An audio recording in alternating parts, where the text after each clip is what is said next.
My name is Jeanette and this is Mikey, and we will talk a bit about game jams, the why we do it and the how we do it. So my name is Jeanette Falk Olesen, and I'm actually a PhD fellow who researches game jams and hackathons as well. And I look into the design processes that is influenced by the game jam format. So I will talk a bit about the motivations for why people game jam, because it's a very popular format, as more or less all of you probably know.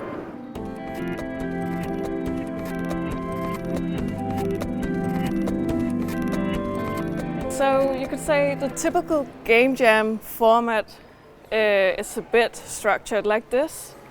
So first, in the beginning, we'll usually have some kind of theme revealed. And we can use that for inspiration for our game development and for our ideation. Maybe some kind of diversifiers can be given at the game jam. For example, use a specific format or platform or some other themes. And then we move into the actual ideation and the prototyping and the playtesting and the polishing of the game jam after we have done that. And usually we have maybe 48 hours to do this, which is very much inspired by the Nordic Game Jam, one of the bigger game jams in Copenhagen. And then usually we have some kind of presentation in the end of the game jam where we present our game prototypes. And maybe the jammers themselves will vote on the games, or maybe we'll have some kind of jury voting on the games. So this is a very compressed design process in that way, and this very much resembles an actual design process like in the real world. Typically we would have months to do this. We have some kind of case in the beginning, and then we move into the prototyping and the ideation. We have months and weeks to do this, and then in the end we maybe deliver a product for a customer. But we're going to do this in 48 hours, which makes up for some really interesting games and design decisions that you have to make during the game jam.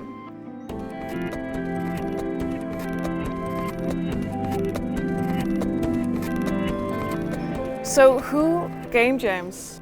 It could, for example, be students like yourselves in educational programs, because we have seen a lot of examples on that. Going through a game jam actually gives a lot of skills to the students. You gain a lot just of participating in the game jam. It could be indie game development. There's a huge community about game jams where people use it to promote their own games and network in the field.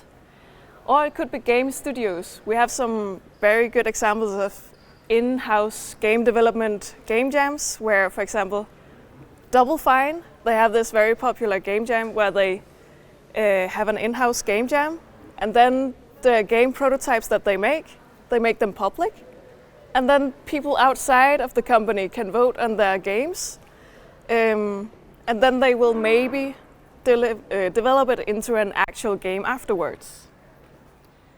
And it's a very great way for example, aspiring game developers to go into the industry, to gain some kind of experience with the process, with being in a team and with making these design decisions, which you can actually use in the game development field. It could be hobbyists, it could be children, for example, or basically anyone interested in game jams. For example, quantum physicist. And now you might think, quantum physicist, what? That is a bit off. But I will get into this in the next couple of slides, because we have a lot of examples of very interesting game jams and fields who uses this format to gain something to their own field. For example, quantum physicists. And I will show you a couple of my favorite examples of game jam formats, because we have some very interesting ones.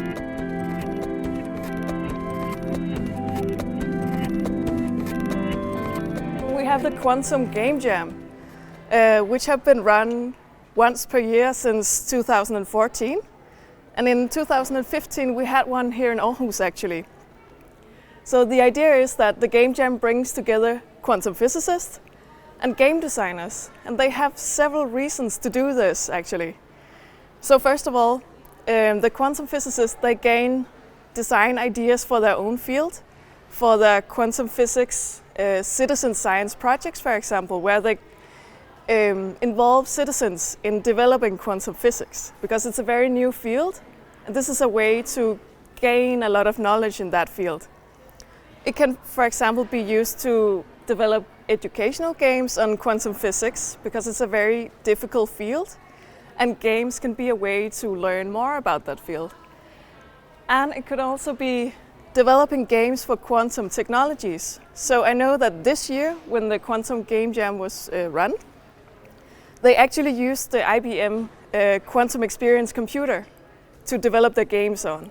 And with the quantum computers are a bit special. I'm not going to go into details, but you know that computers have ones and zeros that we store information in. Quantum computers are a bit more complex in that way, because the ones and zeros can exist at the same time, which can make up for some really interesting reactions in the game, because you can look more into that yourselves, but this is a very interesting game jam, and the games that come out of this is quite weird because it works with the quantum physics world. And then, for example, we have the train jam. Imagine sitting 52 hours in this train and making games. And this is just one of the views that you have. So this train goes from Chicago to San Francisco. 52 hours, where the landscape changes a lot outside, and you're sitting in here and making games.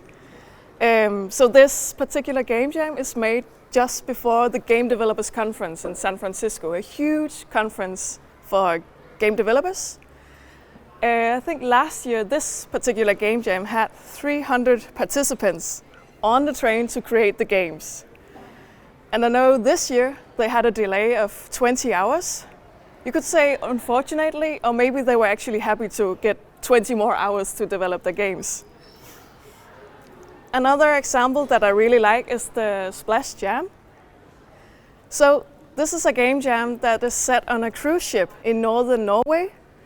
So imagine that you're sitting on this ship, and outside the landscape is mountains and snows and the fjords of Norway.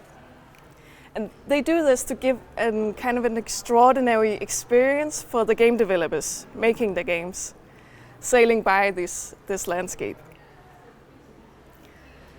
There is also a castle game jam, where the game jam is set on the castle. They rent a castle, as you do, and then they sit in this castle and make the games. So sitting in this very, very fancy environment, making games. So you could ask yourself, why do we have these game jams on a train? Why do people do it on a ship? Why do people do it in a castle?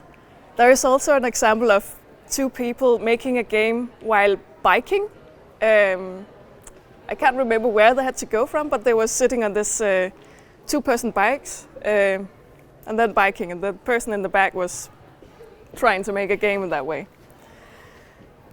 But why do we do this? So we know that when our environment is changed, it changes us as well. It changes our behavior, it changes our experience by the environment. So these different environments are meant to give inspiration for your development, for the process. So simply by looking out of the window, a changing environment, it can really give something to you. So when you're sitting here, for example, you can get inspired by the room that you're sitting in. This is a very special room. If you were sitting in a classroom, it would have a complete different effect on you. You might not be aware of this, but we know it has an effect.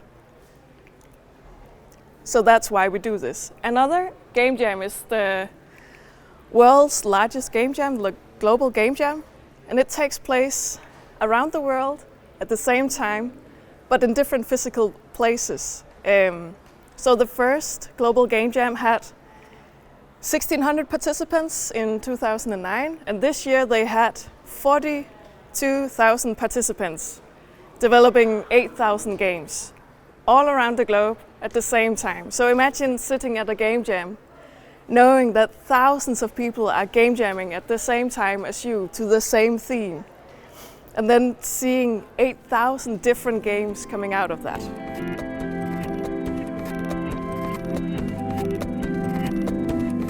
Then we have the paper jam, which is it's a very new format. And this particular format is research related. So us as researchers has also been inspired by this game jam format, this very concentrated way of working. So in this setting, researchers would, for example, brainstorm ideas for research papers. Then they would use some hours on an initial desktop research.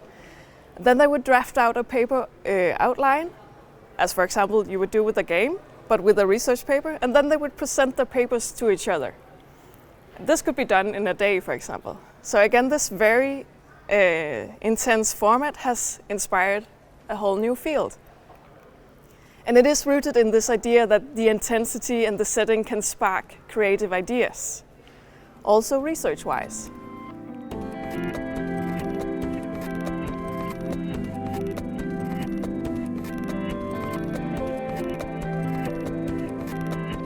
We have a lot of different motivation. The environment was, for example, one. We know that the format has been set to spark creativity and innovative thoughts of making games.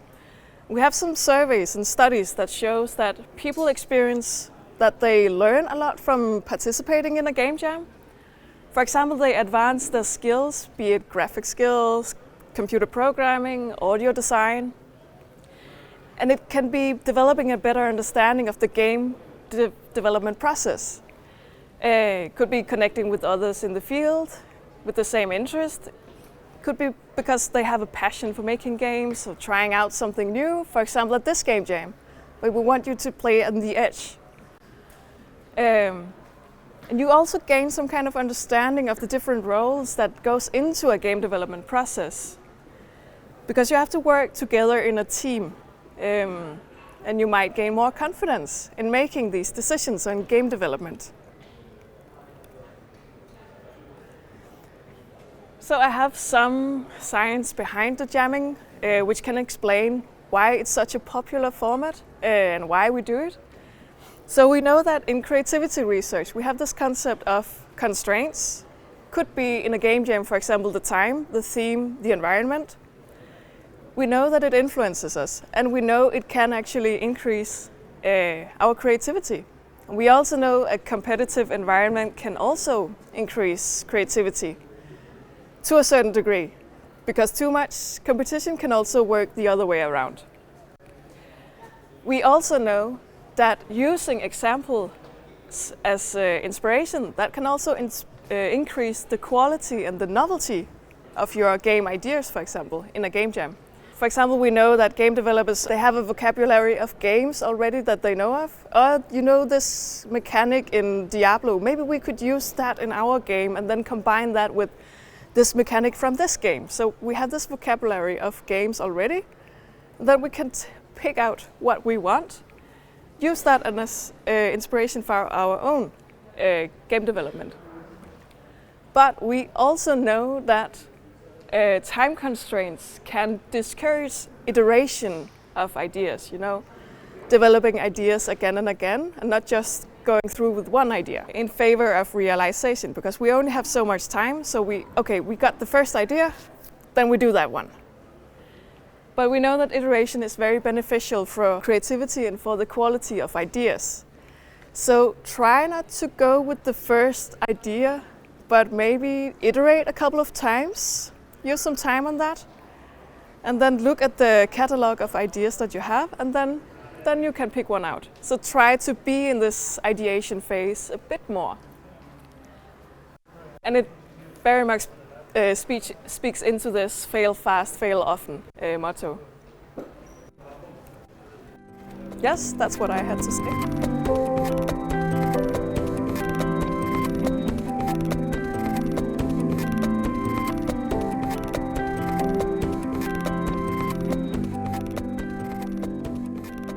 My name is Mikey Bruun Andersen.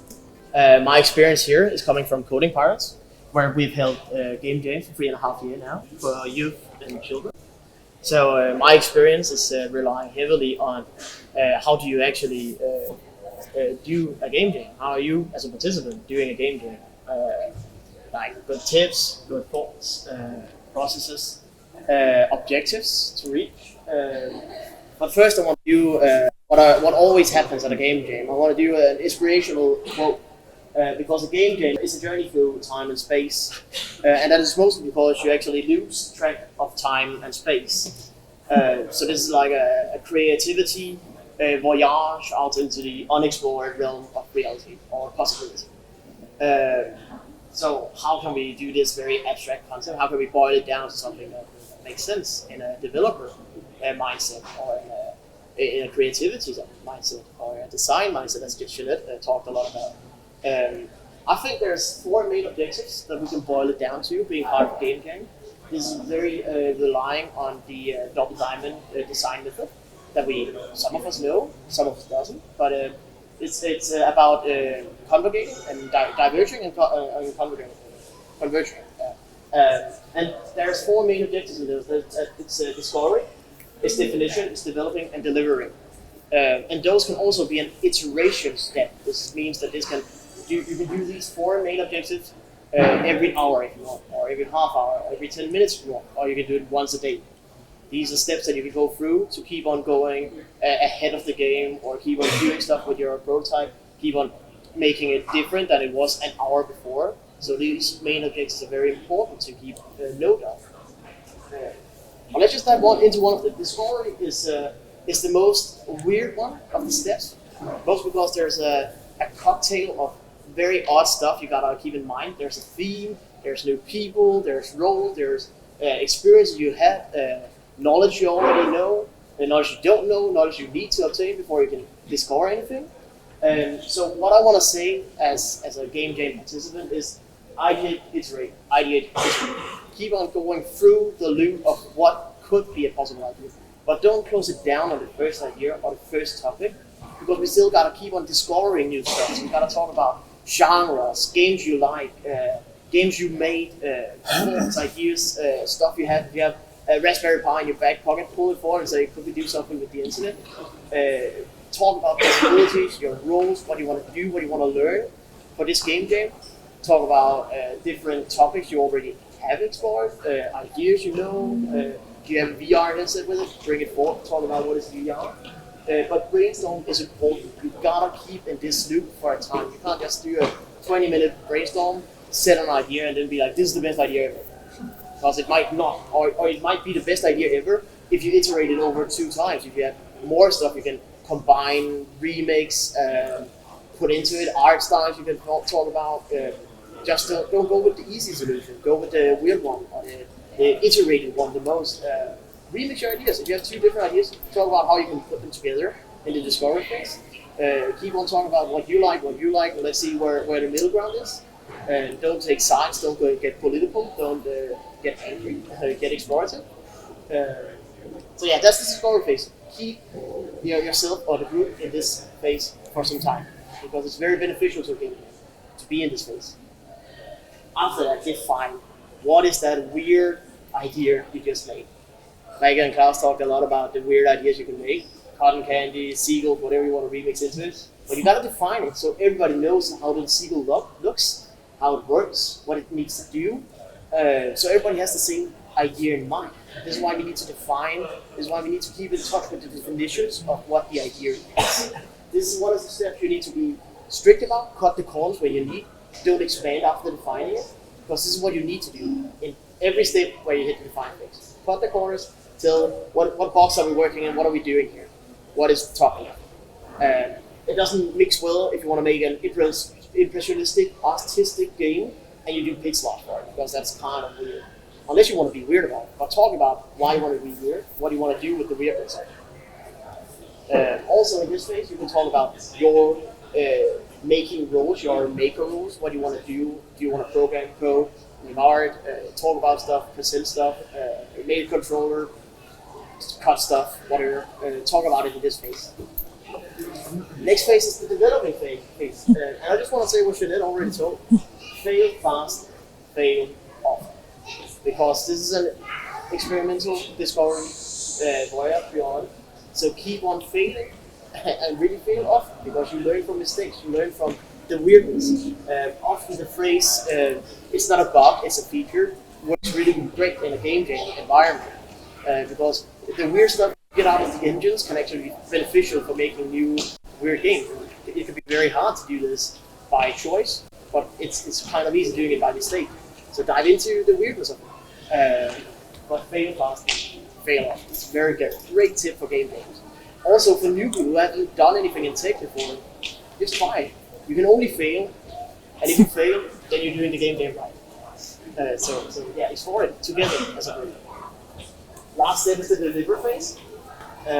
Fun thing about the deliver phase is whenever we talk with youth and children, we always say the deliverable or the presentation is key.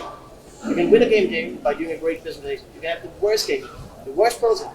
You have nothing, but if you do a great, awesome presentation, that's what people are going to stick with. So deliverable is very easy and very important. Sometimes it's easy, sometimes not. I can't say anything is easy. But focus on the idea and how it should work, not how it really works. Game jam is about ideas, concepts, and boundaries being pushed. Not about, look how awesome I am at developing a game, or how awesome I am at cutting cardboard into great shapes. It's about how ideas should work, not how they work. So really focus on that in your presentation or in your deliverable. And flashing lights and great presentations here, they work. Like put up signs, neon signs, make your game name be out there, make posters, write stuff, do a dance, whatever people gotta do to be remembered by anyone who's at the game jam. It's very important. The weird ones are the ones we remember, not the conventional ones. And then use what assets you have available. If there's a character not in your game, use it on the presentation. It's on the game, it's just you can't reach there in the presentation, right? It's taking 20 minutes to get there or something. Just bullshit you out of it. Use your assets, use your cartoons, use your sounds, your coding, or hacker skills, whatever you want to do, use it. This is the place where everything goes, as long as it's part of your concept, part of your idea. A very important step to be great at extracting information and data and what it is, and really using it to just blind people. Also, a great little story from one of the youth game jams we had is there were a group of three kids, aged 13, 14, who made a game in Game Maker 2, and they were working all night, all day, all night, for 18 hours straight on their Game Maker thing. And then all of a sudden they just got deleted off their computer. They had nothing. So they were like at a loss. Fuck. And I remember they came with me, tears in their eyes, and were like, fuck, we just lost everything. And I said, did you? Because isn't it just about the idea, not the game you made? So sure, you had a great game, but now you know how it works. Go ahead and make it in Scratch. And they went for an hour. One of them took the challenge upon them. Took an hour in Scratch. Made a game where the world exploded and people got killed and there was blood everywhere. But they presented it that well that they actually won the design prize for that game. And they had the worst game. It was so shit. It was so bad. But the concept worked, and the idea and the presentation worked. And we could all understand where it was coming from.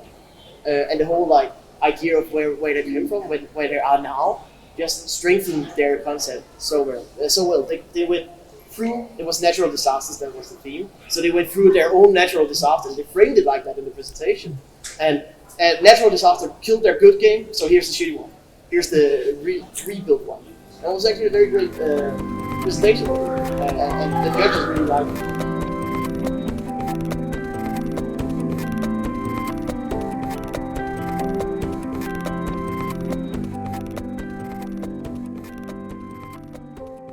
Next is, I want to talk about this game jam now. We talked about High and Mindly. I want to talk about this game jam now. We have 3 engines that we kind of support. I say you should look into these. There's the Unity engine. I think the Unity engine is for coders or people who already know game development quite well, so they can keep on making games. But we don't have a lot of time in this game jam. I think I looked through the timetable and we have like 6 or 7 hours of free, unlimited developing time. And the rest is used by like in Klaus and everybody else in presentations and whatnot. So keep in mind that you gotta do something quick and dirty, but it gotta be conceptually showing. So that's why Unity might not be the best here, but if you're great at it, do it. Scratch 3.0, they just delivered Scratch 3.0, which is the new Scratch, has a lot of new things. You can use microphones from computers, you can use a lot of the tools that the computer already had to create something fun with a controller, or the one thing where throwing a ball could actually work in a game. Because you could just focus on creating an awesome controller for a game, or an awesome idea around the game instead of just the game. And that's why I recommend using Scratch 3.0. And it meshes really well with the thing and makeable. We're going to talk more about what that means later. But it really mixes with if you want to focus on the thing and makeable.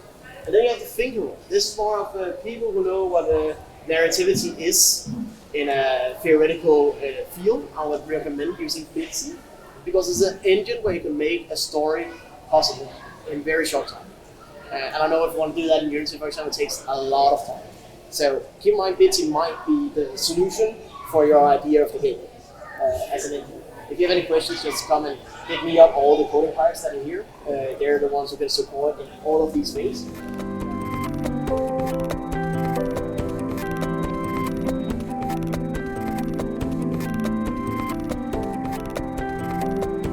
Lastly, I have 3 tips for jamming, which are my main principles of what I do in game jams, what I focus on saying to kids and youth who do game jams.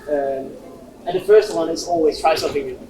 If you already know, if you're a master coder, just try and teach someone to code instead, or do whatever pixel art you want to do, or do sounds, see what that works. Or if you like coding in Unity, try and see how can I animate stuff in Unity. Because you already know Unity, you can quickly dive into a new field of exploring. So the spirit game is to try something new. Keep that in mind. If you don't want to try something new, just do something awesome. It can also be related to your idea, your concept, all the other things in it. And then I have 4 I's. I always say it's very hard to say sometimes, especially if you want to do it fast. But it's ideate, implement, integrate, and iterate. Again, this is the circle of iteration, but it's very important in the sense of awesome graphics and sound. Don't do much if they aren't in the game. So remember to integrate, use the stuff that other people are creating from you. To have as much of the stuff inside the game, instead of going, I need to make this feature perfect, or this movement really great, then try and just put the picture on top of it, instead of creating the movement, create the character first. Because you already incorporated what is in the game, or what other participants have made in the game. It's very unfulfilling to use a lot of hours and doing an awesome thing, create something awesome, and it's not going to be in the game. Worst thing that could ever happen. But use it in the presentation. Keep these 4 eyes in mind. And then the last one, don't aim too high. You have 6 hours. Realistically, you cannot even make a hack. So keep in mind, don't aim too high. It's much easier to work on one thing, make that happen, make it work, and then say, alright, we made this in the first hour, first half an hour. Now our game works. The concept is there. What can we do to build on top of it? How can we make it better, greater, however you want to do it? Create a great foundation for your game development.